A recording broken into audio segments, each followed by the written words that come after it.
Residents of the Haze-stricken city of Palembang, South Sumatra, are struggling with respiratory problems after nearby brush fires blanketed their city in choking smoke.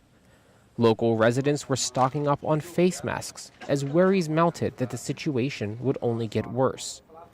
Indonesia has struggled to curb illegal slash-and-burn land clearing, despite international condemnation of the hazardous practice. The central government and palm oil companies blame local farmers in Sumatra for the annual fires. Security forces responded with a harsh crackdown in Riau province last year, arresting several small-scale farmers allegedly responsible for some of the fires. But experts argue that without a dramatic increase in manpower and enforcement efforts, brush fires will continue to pose an annual threat to the region's health.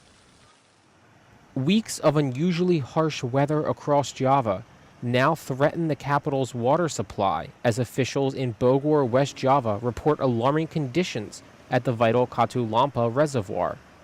The reservoir is typically used during the rainy season to help prevent flooding of the capital, but during the dry season it still plays an important role by providing much of the sprawling capital with its water supply.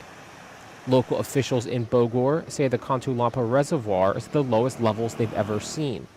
Water levels dropped below a single centimeter after days of no rain. Local irrigation networks, which rely heavily on the reservoir's reserves, are now also drying up and threatening thousands of hectares of farmland in the Bogor subdistrict. Indonesian police will charge 4 foreign nationals arrested in central Sulawesi as terrorists, saying on Thursday that the men, all ethnic Uyghurs from China's restive Xinjiang province, traveled to Indonesia to undergo training at a terrorist camp run by fugitive Islamic militant Santoso. The 4 men traveled to Indonesia with fake Turkish passports purchased in Thailand, a regional source of black market passports. They were initially said to have some affiliation with the Islamic State formerly known as ISIS, but police have since said those allegations were false. Indonesia's anti-terrorism squad, Densus 88, arrested the men in Poso, Central Sulawesi on Saturday.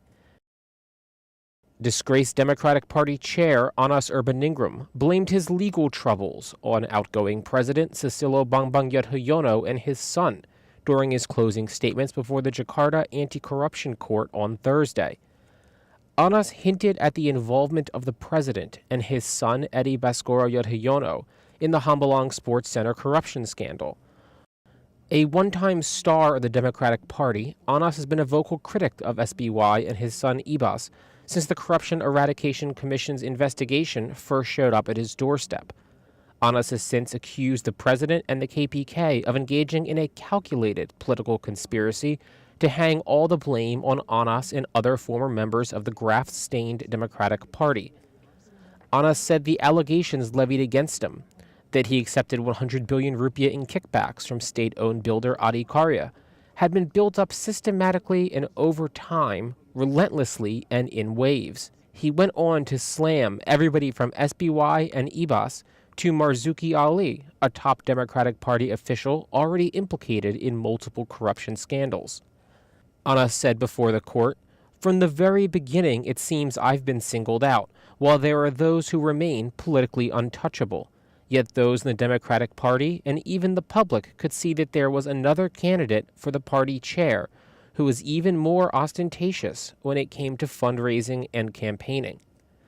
Anas faces up to 15 years in prison for accepting bribes in the failed 2.5 trillion rupiah construction project. The case is scheduled to conclude next week.